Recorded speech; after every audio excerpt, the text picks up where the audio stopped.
coal leaves smudges in China's energy policy.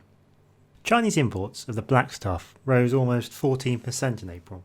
That's deceptive.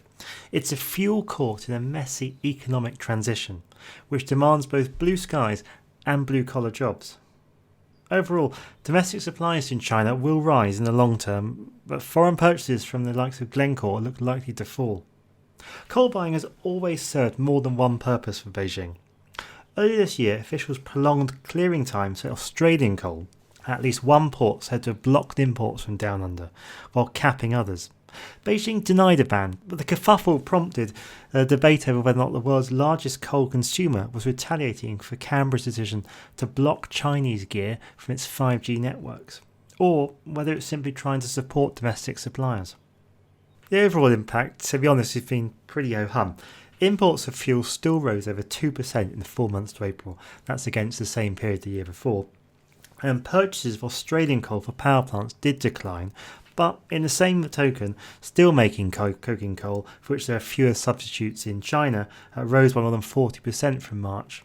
The contradictions, though, reveal an uneven progress of China's energy transformation. Much like Paula Abdul, it's often one step forward and two steps back. The push for cleaner air has undoubtedly helped cut coal usage in China. Power generation usage fell, for example, from 70% in 2011 to 60% in 2017. But after early signs of cooler growth last year, some officials seem to have eased up restrictions.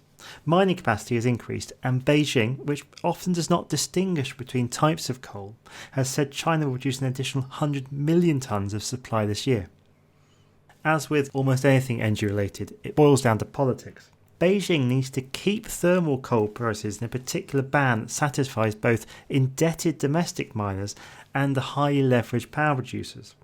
While that remains a key necessity, the management of local supply will be the primary means to engineer it, and overseas purchases therefore are likely to suffer as a consequence.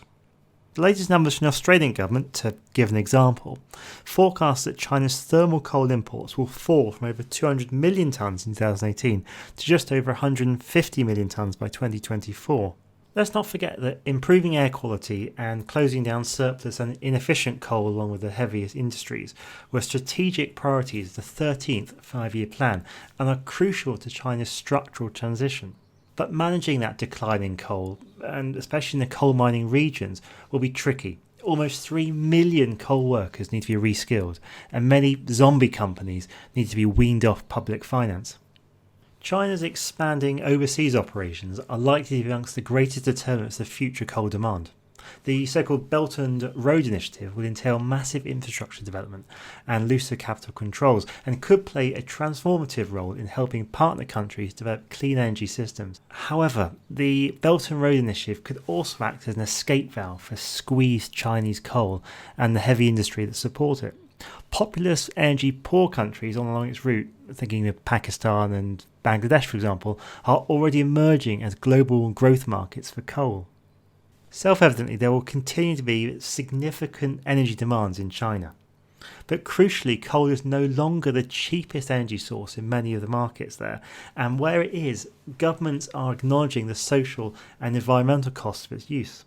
Ultimately, however, decisions made in Beijing will prove most important, and China's own self-interest could yet yield vital changes. The Belt and Road Initiative is predicated on enlivening foreign markets and bringing them more fully into China's commercial sphere. Plaguing these markets with the social, economic and fiscal burdens of coal risk diminishing returns for China in the long view, and this is the best long-term bet for change. Thank you very much for taking the time to listen. If you've enjoyed this video, feel free to give us a like down below, subscribe of course, or feel free to support the channel at the Patreon link that's appearing on the screen now.